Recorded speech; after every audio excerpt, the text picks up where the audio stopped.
একটা রাজ্য সরকার আর তার কর্মীরা মুখোমুখি দাঁড়িয়ে, আর মাঝখানে সুপ্রিম কোর্টের বেঁধে দেওয়া একটা ডেডলাইন। আজ আমরা দেখব কিভাবে হাজার হাজার সরকারি কর্মীর দীর্ঘদিনের দাবি কলকাতার রাজপথ থেকে দেশের সর্বোচ্চ আদালত পর্যন্ত পৌঁছল। এটা শুধু বকেয়া ভাতার লড়াই নয়, এটা একটা রাজ্যের আর্থিক অগ্রাধিকার আর বিচার বিভাগের চূড়ান্ত রায়ের মধ্যে এক টানাপোড়েনের গল্প। বেশ, চলুন তাহলে সরাসরি চলে যাই ঘটনার একেবারে কেন্দ্রে। জায়গাটা হলো পশ্চিমবঙ্গের রাজধানী কলকাতা। তারিখটা ছিল ২৬শে ফেব্রুয়ারি ২০২৬। সেদিন কলকাতা শহরটা যেন আক্ষরিক অর্থেই থমকে গিয়েছিল।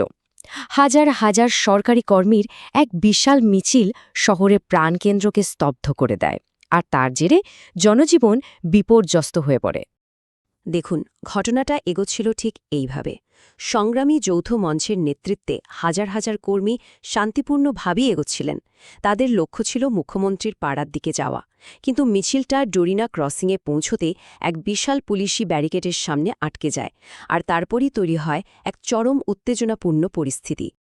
আমরা দয়া চাইছি না, আমাদের অধিকার চাইছি, এই একটা কথাই কিন্তু পুরো আন্দোলনের সুরটা বেঁধে দিয়েছিল।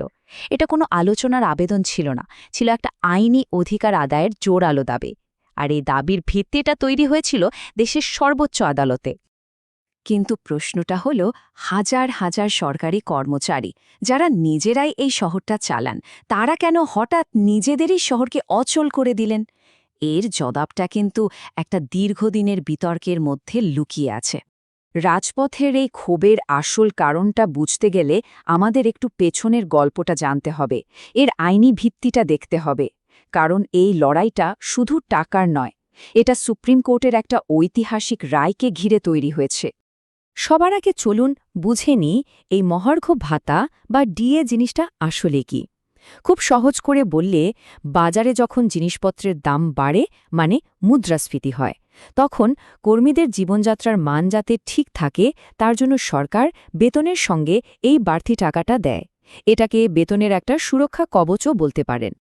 আর ঠিক এখানেই সুপ্রিম কোর্ট একটা ঐতিহাসিক রায় দিয়ে পুরো খেলার মোড় ঘুরিয়ে দেয়। আদালত খুব পরিষ্কার করে কয়েকটা কথা বলে দেয়। ১. ডিএ কর্মীদের আইনি অধিকার। ২. সরকারের হাতে টাকা নেই বা আর্থিক সংকট আছে, এই যুক্তি দেখিয়ে ডিএ আটকে রাখা যাবে না। আর ৩. রাজ্যকে অবিলম্বে বকেয়ার একটা বড় অংশ মিটিয়ে দিতে হবে। আর এই রায়ের সবচেয়ে গুরুত্বপূর্ণ অংশটা হলো এই সংখ্যাটা, ২৫%। আদালত নির্দেশ দিয়েছে ২০০৮ থেকে ২০১৯ সাল পর্যন্ত যে বিশাল অঙ্কের টাকা বকেয়া জমে আছে, তার অন্তত ২৫% রাজ্য সরকারকে সঙ্গে সঙ্গে মিটিয়ে দিতে হবে। মানে এই একটা রায়ে ডিএআর সরকারের দয়া দাক্ষিণ্যের বিষয়ে রইল না, এটা হয়ে গেল একটা আইনি অধিকার যা আদায় করা যায়। রাজ্য সরকারকে কার্যত বলে দেওয়া হলো যে এই টাকা দেওয়া বা না দেওয়াটা আর তাদের ইচ্ছার ওপর নির্ভর করছে না। এটাই তো জন্ম নিচ্ছে সেই হাজার কোটি টাকার প্রশ্নটা। যদি টাকা দেওয়াটা আইনত বাধ্যতামূলকই হয়, তাহলে দেরিটা হচ্ছে কেন? এই স্লাইডটা কিন্তু সংঘাতের একেবারে মূল জায়গাটা দেখাচ্ছে। আর্থিক অগ্রাধিকারের লড়াই। একদিকে সরকার বারবার বলছে কোষাগারের টান, টাকা নেই, আর অন্যদিকে আন্দোলনকারীরা আঙুল তুলছে রাজ্যের অন্যান্য খরচের দিকে। তাদের প্রশ্ন, কর্মীদের বকেয়া যখন হাজার হাজার কোটি টাকা, তখন বিভিন্ন মেলা বা সাংস্কৃতিক উৎসবের জন্য শত শত কোটি টাকা কোথা থেকে আসছে? এই পরিস্থিতি সামাল দিতে সরকার একজন প্রাক্তন বিচারপতির নেতৃত্বে একটা কমিটিও তৈরি করেছে। কাগজে কলমে এর কাজ হল বকেয়ার আসল অঙ্কটা ঠিক করা। কিন্তু আন্দোলনকারীদের অনেকেই বলছেন এটা আসলে আদালতের নির্দেশ পালন করতে দেরি করার একটা কৌশল ছাড়া আর কিছুই নয়। আর এই সব কিছু মিলিয়েই আমরা পৌঁছে গেছি একেবারে শেষ পর্বে। একটা বিচার বিভাগীয় কাউন্টডাউন শুরু হয়ে গেছে, যেখানে প্রত্যেকটা তারিখই খুব গুরুত্বপূর্ণ। এই টাইমলাইনটা দেখুন, এখানে নড়চড়ের আর কোনো জায়গাই নেই।